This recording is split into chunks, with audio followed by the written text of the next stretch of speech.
Welcome to tonight's Tanya class. We are studying in the book of Tanya. We're holding on the fourth section of Tanya, Igeret Hakodesh, and we're holding chapter 8, Perek Ches. Now, as I always say in the beginning of class, since this is a Tanya, which is the Bible of mysticism, every chapter is a foundation of mysticism, and it has its own message, powerful message, and here lies a big foundation in a lot of the teachings of Kabbalah mysticism, which is unique in this chapter. So I always try to find the essence of the chapter, the theme of the chapter, obviously in the English terminology for us to relate to. And over here, the Alter Rebbe teaches us something very profound, which I'm sure we all know the concept, but he shows you practically why this is so and how it works. And the idea is that, in life, we have a lot of things throughout our life. We have this, we have that, we work for things. We have stuff that we can call our own. We say this is mine. Kids always say it's mine, right? It's mine. Adults say it's mine in different ways. But here the Alter Rebbe shows you that when you have something that's yours and you actually let go of it, you will actually receive back huge blessings. So in other words, when you hold on to something, so what happens is it's the only thing you have. There's no room to get anything new. But when you let go of things that are yours, irrelevant what it is, time, energy, emotions. In this case, he's talking about charity. So when you let go of money that you have, or something, asset that you have, and you let go of it, you just give it away, obviously to a worthy cause, you literally open up, not just to get back what you gave, but the Torah says 10 times the amount, but here the Alter Rebbe shows you can get literally endless amount of huge blessings by letting go. And that is basically the theme of tonight's chapter, Perek Ches, is by letting go, and you receive great blessings. Which is, again, it's not the way normal people think. Normal people think is, if it's mine, I'm holding on to it, and I want to get more. Now we'll show you that by letting go, you will open up the door to huge, tremendous blessings. So the Alter Rebbe begins off with a line that we say in the blessings of Shema. And every single day before we say Shema, we say blessings beforehand. So in the blessings before Shema, it says as follows. It says, I'll say it in Hebrew and I'll translate. It says, Zor'a tzedakot, מצמיח ישועות, which basically means Zor'a comes from planting. So if you can imagine, right, you're out in the garden of your house or any garden, and you're planting. So the Alter says, Zor'a, you're planting tzedakah, charity. מצמיח, so will give forth, will produce Yeshua, salvation. So the Alter Rebbe asks a very simple question. Normally, when you give charity, you give money, check, credit cards, today it's PayPal, right? You ever see anybody taking the money and planting it in the ground? And that's what I'm giving. Oh, you want a donation? No problem. I'm going to go plant it in the ground. What does that expression mean? Zor'a tzedakah, you're taking the charity, you're planting it in the ground. Since when does anyone plant charity in the ground? And then it says, and it uses the term מצמיח, it will produce. Also a language of coming out of the ground, Yeshua, salvation, blessings, etc. You give charity, God gives the blessing. What is the idea of מצמיח? Coming, you see they use specifically the terminology which is strictly for planting. Whether it's planting some seeds in the ground to produce, fruits, vegetables, or even a tree, etc. What's the idea? Why do they use the terminology of planting when it comes to giving charity? And that produces, obviously, the great blessings.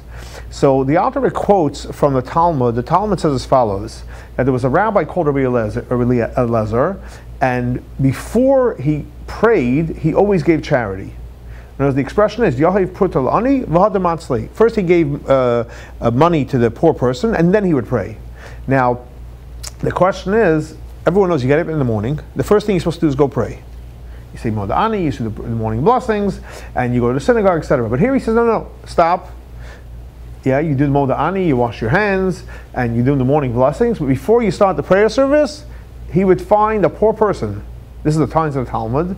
So he would go out and find the poor person, and he would give him some money, then he would go pray to God.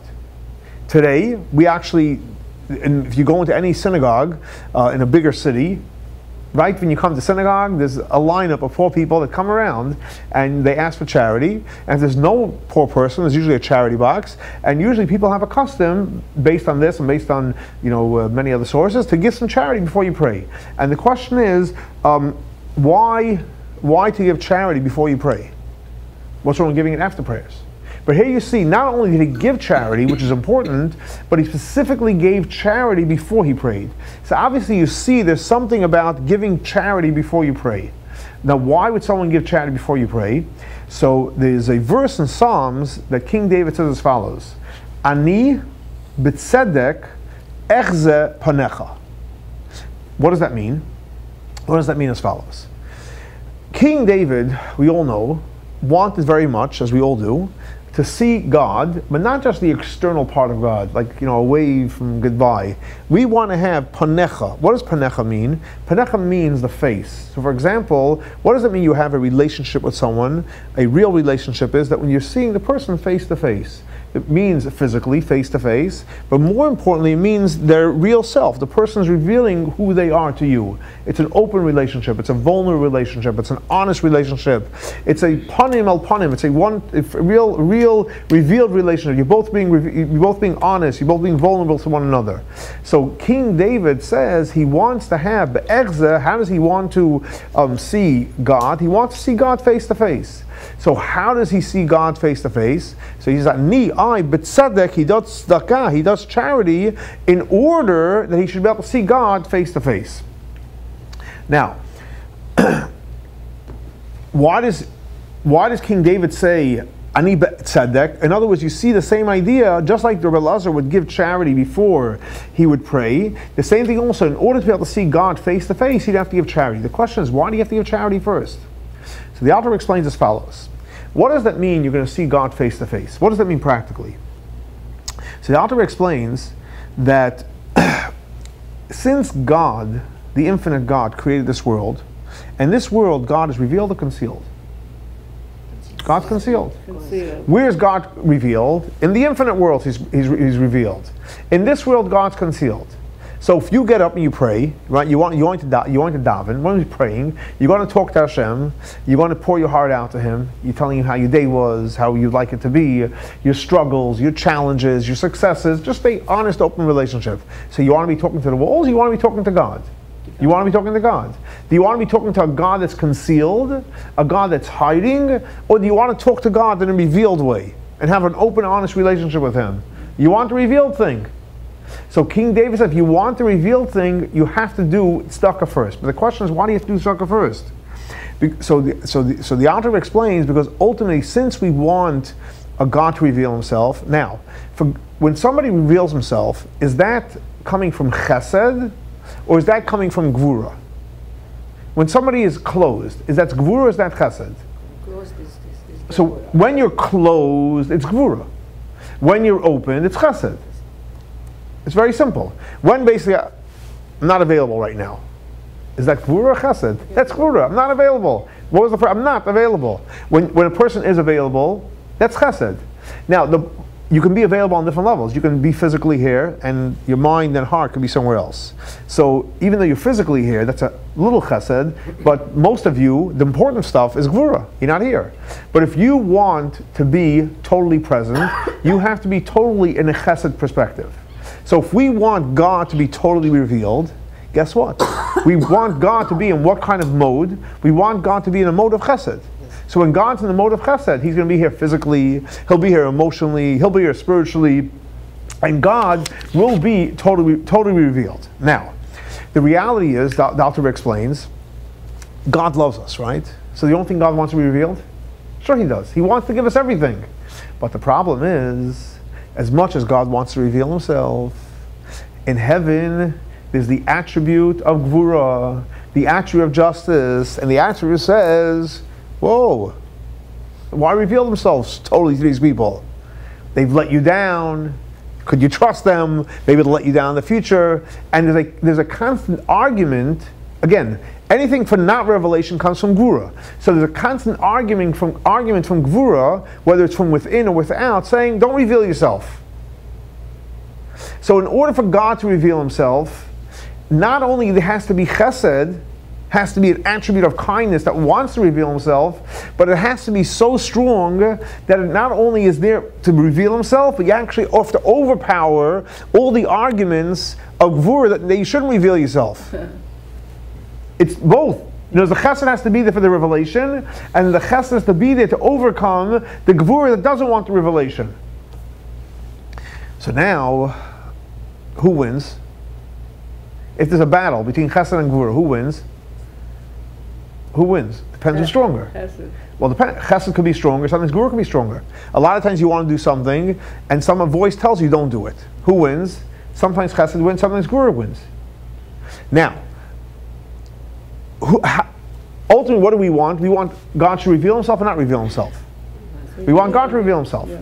So here the Alter Rebbe teaches us a very, very, very profound and beautiful trick how you can get chesed to overpower gevura, and that's as follows.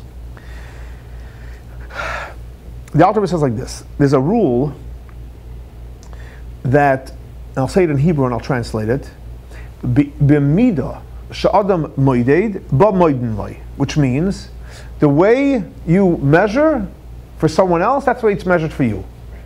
Or the expression is, whatever you put in, that's what you take out. Or the other expression, with the face that you show in the mirror, that's what you're going to get back.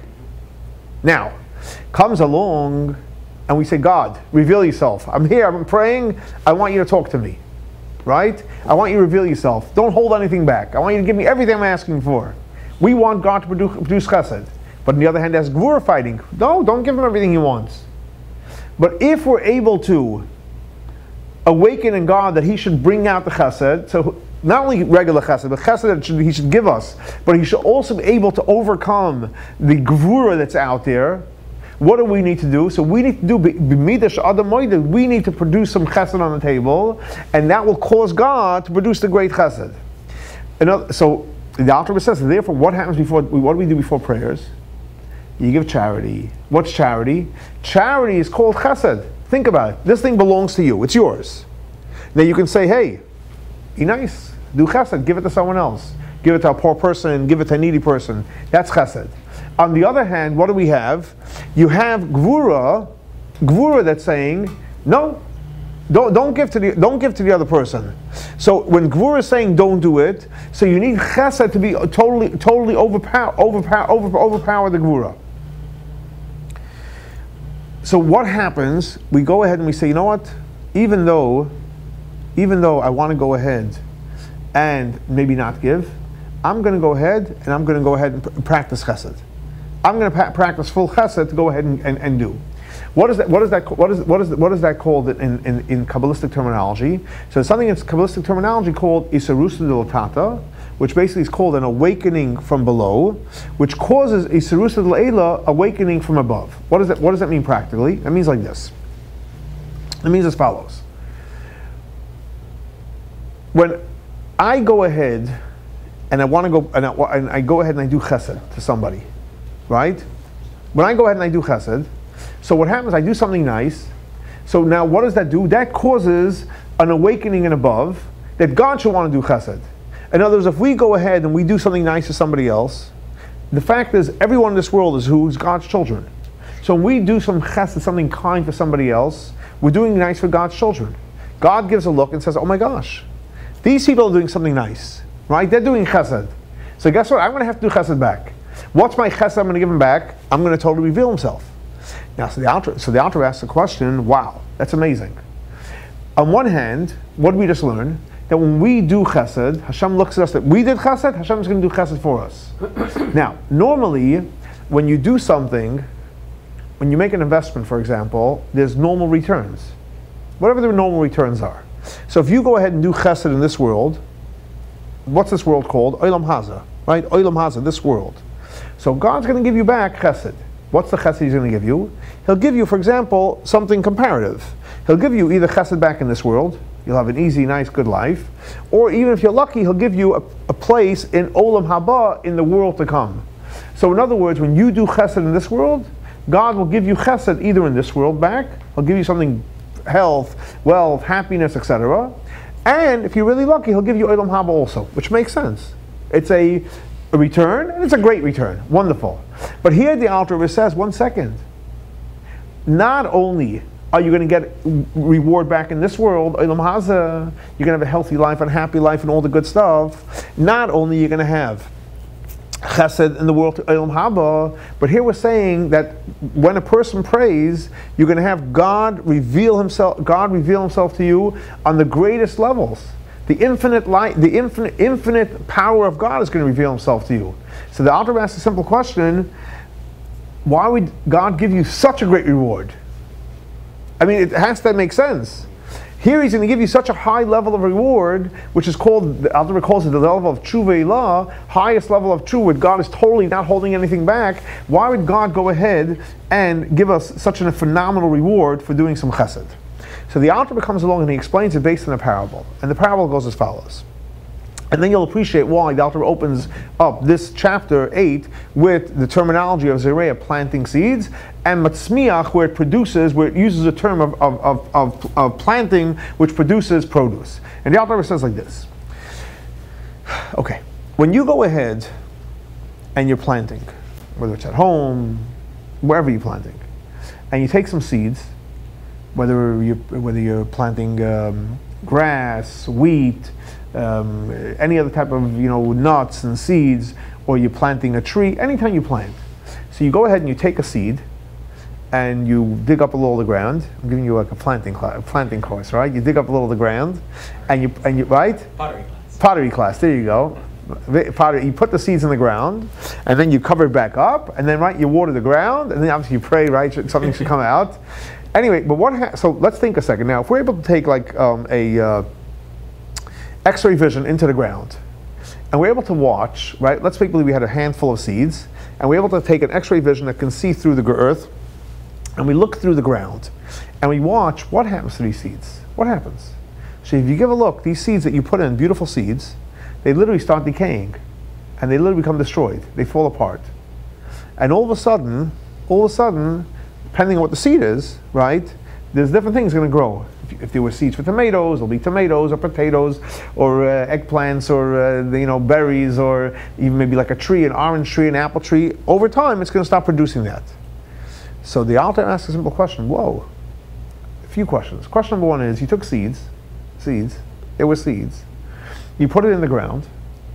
They got destroyed, literally obliterated, and all of a sudden, wow. Something grows. Again, whether it's fruit or vegetables from the ground or from the tree, whatever, something grew. Why did the thing have to totally get obliterated? Hello? And then why is it that if you put in a seed, for example, from a tomato, tomatoes grow? And if you put in seeds, for example, let's see, from watermelon, watermelons grow. If you put in seeds from an apple, how does that work? It got obliterated. So the Alter Rebbe teaches us a phenomenon like that, according to Kabbalah, what actually produces the produce or the vegetables that grow, or the nuts, the seeds. The Alter Rebbe says like this: that the God made in the earth, that the earth has the power and the ability to produce any type of fruit, vegetable, seeds, kernels, etc. The earth has the power to produce any of it. No, so this piece, let's say you're taking this piece of ground. In this piece of ground, it can produce anything. The same piece of ground that you use to plant tomatoes, you can plant potatoes, you can plant eggplants, you can plant nuts, you can plant seeds, and you can plant an apple tree, an avocado tree, any type of tree that you want. So the Alter Rebbe says, what's ultimately producing the produce? Not the seed, because the seed decays. What's producing the produce is what? The ground. And the gift that God gave in the ground, that the ground has the power to produce it. So if that's the case, one second. So why isn't it produced? Why do you have to throw in a seed in there? Now you can tell me, if the seed doesn't produce it, why do you have to throw the seed in there? Walk over to the ground, okay, I need a pound of tomatoes, let me know when to come pick it up. And I'll send you a text message. The ground will send you a text message. Come, we'll be ready in 21 days, we're going to come back. I can't bless the ground that you produce. No, you can stand and make all the blessings you want. You got to throw the seed in. But I took an X-ray vision of the seed, and the seed decayed. It decayed. So what was the point of putting in the seed? I didn't accomplish anything. I just actually put in junk now in the ground. What's the point? Why is it that I didn't even put in a seed in there? And why this seed does this type of produce? If it decays anyway, it's worthless. So the Alter Rebbe explains as follows. Why do we use the seed? And this is phenomenal. Let's look at the seed that you use to throw in the ground that decayed. Where did the seed come from? Where did the seed come from? Let's go backwards. Let's take a camera and let's go backwards. This seed came from what? From a tomato. A fruit, a vegetable, tomato, right? And let's go back. Where did that vegetable come from? A tree. A tree or the ground. And let's bring it back there. And where did that produce or vegetable, whatever, seed come from? The ground. Hold on. No, it came. Everything comes from Hashem. Hashem is always the magic answer. It came from the ground, right? Now, what caused? Now, before it came from the ground, what caused it to produce? That it broke. That it was destroyed. Right, etc. So you keep on going back with water and seed, and then you go back. Right, keep on going back. But here's the point. The reason why that seed exists is because from the power of the earth that has the power to produce that seed. You got it? So that seed exists because the earth made it exist.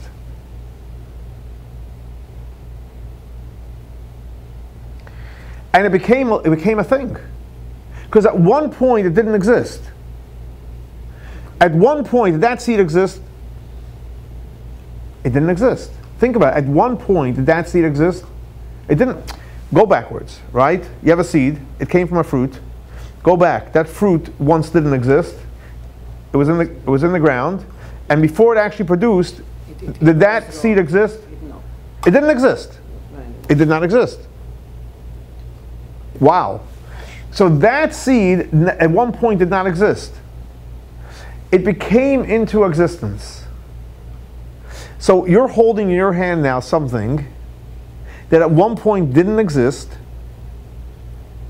in the way it is, and now you have it in your hand that exists. So I ask you, the thing that you have in your hand is something or nothing? It's a something. It's a real something, because at one point it didn't exist. It's actually pretty close to something from nothing. It's not totally nothing. It came from the ground. It came from the water. But the point is, as a seed, it never existed. So you have in your hand right now a seed that never existed. And you're holding it. Oh my gosh. I have something that exists that didn't exist. So you're holding on to something real that became into existence. I mean, that's exciting. It became into existence. Now, I say to you, I'd like to produce some more produce. I need from you to give away that something that you have and put it into the ground. What's going to happen when you put it into the ground?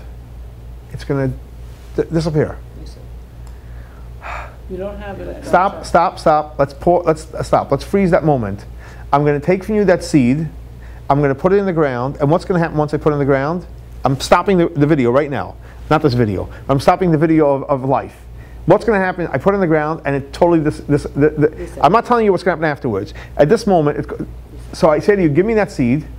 I want to put it in the ground. It's going to totally dissolve. What's your reaction? Are you going to give it to me or not? If the movie ends there, you're going to give it to me? Be honest. We have one honest woman here. Thank you. No. Right? No, I'm not going to give it to you. Why would I give you a seed that didn't exist? It exists. I have it. And I'm going to give it to you, and we're going to put it in the ground, and it's going to be gone. Why should I do that? Right. I'm not giving it to you. I have no reason to do it.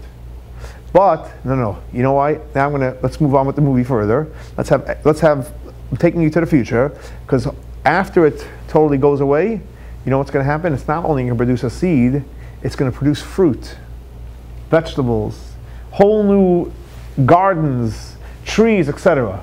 Whoa, are you ready to do it? I'm apprehensive, because I don't know what the future is going to bring. I do know right now I have something in my hand that didn't exist and exists. You're telling me I should invest it in the ground. It's an investment, and I'm going to lose the investment. It's gone. But with a prayer and maybe a song and a dance, right? And a lot of prayers at times. We know farmers pray a lot. Right? People are in business that make investments that, when you make an investment in any business, the investment is gone. You're hoping that it keeps on going, and boom, and then you start turning a profit. Not always you do. Not every seed turns into something. Sometimes they disappear, and they're gone. But I'm willing to do it. Why? Because I'm letting go of what I have to create potential, beautiful, great life for new produce that has to come out of the ground. What happens when I do that? I have the power with this one seed, literally this one little investment that you gave me. Thank you for it, by the way. This one little investment you gave me, this one little seed that I put into the ground, I get not only a seed back, not only one fruit. You know, from one seed you can have a whole tree, and you can have a whole crop out of it. Literally from one seed, you can have so much. That's why you shouldn't put in too much. It'll, overpopulate that one area. So here, when a person goes ahead and gives up one seed, that's very, very valuable. It might be the only thing that you have right now left. But you're willing to give it up to create new, both quantitatively and qualitatively. You will create life exponentially, because that will create new produce, and then you'll have much more seeds, and you can keep on planting and producing, and it keeps on going on and on and on. But in order for that process to start and continue, I had to be willing at a moment to give up something extremely valuable that didn't exist, that exists within me, that's going to be destroyed, and it's going to be a goner. But with the hope and prayer that it's going to come back. Come back, not only come back, the seed. I'm talking about produce and fields, etc. The Arizal calls this process, Arizal is a great Kabbalist. I'll say it in Hebrew, and I'll translate it. Hala'at man, which means the elevation of Mayin Nukvim, the feminine waters, which basically means when I put something in, I'm giving up, and by giving up, I'm left with nothing. That has the ability to produce tremendous things. Okay. You got the analogy? The analogy is very simple. We have, at one point, the seed never existed. I have the seed which is extremely valuable. I'm willing to give it away. Give it up. Put it in the ground, it gets destroyed, but look what's going to come back. Exponential growth. Comes along the Alter Rebbe and he says, he shows us now what happens in the back room. Because we think we're putting a quarter in the charity box, or $1, or we swipe our credit card, or we write a check. We think, all right, we gave a check, done. And this person has it, etc. That's what we see our physical eye. But what happens when you give charity, the Alter Rebbe says, whether it's in the pushka, whether it's the where they cause a check, a credit card, PayPal, however you give it. But when you give something of yourself, it's the same thing like when that person gave up that seed. They don't have it anymore. When you basically took that money out of your pocket, you don't have it anymore. It's gone. That's on one hand. But where did it go? Just like over there, it went into the earth, and the earth gives a look and goes, oh my gosh, wow, he or she was willing to give up their seed that I produced, that exists. Oh my gosh, I'm going to have to start spitting out new produce. They gave up, I'm going to give up too. I'm going to start producing. So the Alter Rebbe says, saying that when we give charity, the energy of the charity goes up, and the Alter Rebbe uses three Kabbalistic terminologies. One is a spiritual level called Knesset Yisrael. Knesset comes from the word of Knesset. It's gathered in. It means all the Sfirot are gathered in there. Also, he uses the term Ema Tata, which is not the level of Bina, it's actually the level of Malchut. There's Ema Ilah, the higher level of Ema, the higher level of mother, which is Bina, but Ema Tata is lower level, which is called Malchut. And again, a mother usually is a nurturer, so the lower level where it nurtures, a lot of all the emotions, all these Sfirot are in there. It goes up to the level of Shechina, which Shechina means comes from the word Sheichen, where God dwells in. So he uses three terminologies. When you give this charity, your energy from giving away, the fact that you were willing to give away, that powerful gift of giving away, yeah, you think you gave away, true, but where did that go to? It went to the level of Knesset Yisrael, Eimatata, and Shechina. In there, all the Sfirot are there. Now we know in the Sfirot, generally there are 10. There's 3 intellectual, so let's keep that on the side. There's 7 emotional, but the active Sfirot, there's actually 6 active Sfirot, but the most dominant sphere of all the Sfirot, what's the most powerful sphere of all the Sfirot? I mean, everyone's powerful on its level. But what's the most powerful sphero from all the sphero, the important one? Huh? Again, everyone has this unique thing. Let me ask you a simple question. This world, how is this world created? If you had to pick one sphere from all the spheros, how is this world created? Huh? Malchut. You have to come back to class. Okay, it's good you're all here. How is this world created? Huh? By birth. I can't hear what? By birth. Chesed. Oh my gosh. That's it. You're gonna have to move down here. Chesed. Exactly. Very good. You're getting all the good answers. Why are you saying chesed? What's the? It's your seat. Very good. Excellent. Yes. Exactly. Say it. We'll have you on taper. Oh, say it. Let's say it all out. Exactly. Olam chesed yibona. The world was created from which sphera? Chesed. Why? Think about it. I mean, think about it because the Midah of Gevura says it, but think about the logic. It's very simple. From all the sphirot, which is the giving sphera? Chesed is the giver. The intellect is locked up in his head. The Gevura is not giving, and all the other ones have their functions. But the most important sphera that causes the world to run is Chesed. Think if God used Gevura, would this world be? No. The dominant force to create anything.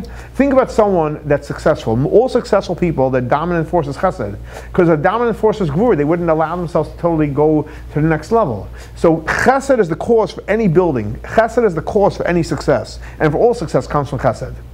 So what happens is, so when a person gives, again, charity, so the energy goes up where? To Knesset Yisrael, Shechina, and in there is all the Sfirot. And again, what's the most dominant force? The dominant force is Chesed. And this Chesed, on high, is what kind of Chesed? Infinite Chesed. But that Chesed, when you do tzedakah, God says, oh my gosh, wow, this person went ahead and did Chesed down here. Guess what? I'm going to match him. And not only when God matches, forget about it, right? God really matches. And God shoots down Chesed, and God's Chesed up there, down here, same thing. Because God is not greater up in heaven and weaker down in this world. God is all over the same thing on a certain level. To us, He's concealed. Up there, He's more revealed. But when we reveal ourselves, when we do Chesed, God shares what kind of Chesed? The Chesed from on high. He wants to match it. Exactly. And the Alter Rebbe quotes another beautiful Rambam Chazal. It says, "Zorach b'choshech chanin v'rachum tzadik." What does that mean? When we act with chanun, what's chanun mean? We're compassion, we're caring, v'rachum, we have rachmanut. It's tzaddik, we act like a righteous human being that does all that. Then zorach b'choshech, God goes into our choshech, into the darkness of our life, into our challenges, into our struggles, and God brings down in there oir, light, and He uses a key word, la yesharim. What does la yesharim mean? Yashar means straight. What's a straight line mean? When you have a straight line, what does a straight line mean? Simple, it's not crooked. Right? What is a crooked? A straight line means it's not crooked. What does it mean? A straight line. A straight line means distance between 2 points. A straight line means very simple. When you say someone's person's straight, that means honest. Right? What does honest mean? That means their inside and their outside is the same thing. Yes. If you have someone on the inside he feels one way, and outside he tells you something different, he's not straight. He's not being yashar. No. Yashar means I feel this way. I'm going to tell you how I feel. I feel this way, I'm going to tell you how I feel. I think this way, I'm going to tell you how I think. That's called being yashar. Now, if God is more revealed in heaven and more concealed here, is God being yashar? Is God being straight? No. There He's more revealed, and here He's concealed. So what does the Midah of Gevura say? When we act as chanun, when we're compassionate, when we have rachmanut, when we give the charity in the morning or any time throughout the day, guess what? It causes God to light the light in a yashar way with the same intensity that God is revealed in the highest levels. God is revealed in this world as well. And that's what the Alter Rebbe says from the beginning of the chapter. When we give charity, why does he use the idea of Zayreya? Because just like when you plant a seed, it's gone.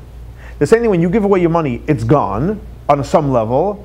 But מצמיח, what does it produce? Just like when you plant something, it produces, whoa, so much more greater success. The same thing also when we give charity, and in theory we can say, I gave it up, I don't have it anymore. Correct. I'm not going to argue with you. Yes, it's gone. But you know what you can produce? You're going to produce the greatest blessings. And the Alter Rebbe says that we cause the greatest blessings into this physical world, like it says, into the darkness of the world. And especially, he says, if you really want to like get the biggest bang for your buck by giving charity, the best place to give it to is in the world which is matched up to heaven, which is in Eretz Yisrael. That's why a lot of people give money to like a kollel in Eretz Yisrael, a poor person in Eretz Yisrael, or yeshiva, whatever it may be, because obviously it's a much straighter line with God. But irrelevant. Anyway you give charity, when a person is a re'at tzedakah, when a person plants tzedakah, he does tzedakah, you will cause מצמיח, you'll cause to have the greatest yeshuעות and the greatest blessings. So here you see in this chapter, the Alter Rebbe shows you literally the back doors. What happens when you think, and not only think, it's true, you're giving up 100%, but look what you get back. And just think about the image of you standing in front of a field, and you have a few kernels, and once you put it in the ground, it gets disintegrated. You're not getting it back. But would you do it? So if you want to hold on to what you have, you know what you're going to have the rest of your life? Just some seeds that they'll rot in your hand at some point. You're going to have nothing. Or you can give it up, and yes, now you have no seeds. You gave away your seeds. But guess what? You come back, after a while, it's going to grow and it's going to plant. And the same thing also, when a person goes ahead and gives charity, yes, it's not yours anymore. 100%, you gave it away. And the more you give it away without any strings attached, it goes, and the energy goes up to the highest levels. It brings down from HaKadosh Baruch Hu the greatest blessings into our lives, and what's coming from God, you can't get better than that. And as Alter Rebbe said, it's not only a level where you're getting back in this world blessings, not only in the world to come you're getting blessings, but most importantly you're getting the infinite part of God, the infinite light of God that lights up this world, and much more powerful than light that you're going to have in the world to come. Because in the world to come it says it's only a ray of God's power. Here, by doing tzedakah, you get literally God's essence of power that gets revealed in this world, and it's very simple. Just putting in a token in the pushka, putting in, a donation to someone that needs help. You literally cause the greatest blessings in our lives. Now, unfortunately, it's hard to do it because we feel like we're giving up. It's like nobody wants to give the seeds they have in their hand. But guess what? When you give it up, look at the greatest blessings you have. And I think once you know the path the Alter Rebbe shows you, literally how it works. Like, who doesn't want to give charity? You're looking, hey, where else can I give? Where else can I help? Even if it means I'm giving up, because you're not really giving up, because ultimately you're getting the greatest blessings. And there's no greater blessings than to get blessings from God, because obviously whatever we can do is only finite. And God has the power to give us the most infinite and greatest blessings. And let's hope and pray that we really connect to this chapter. We're willing to let go, even if it's a little, and God will give us huge and great blessings.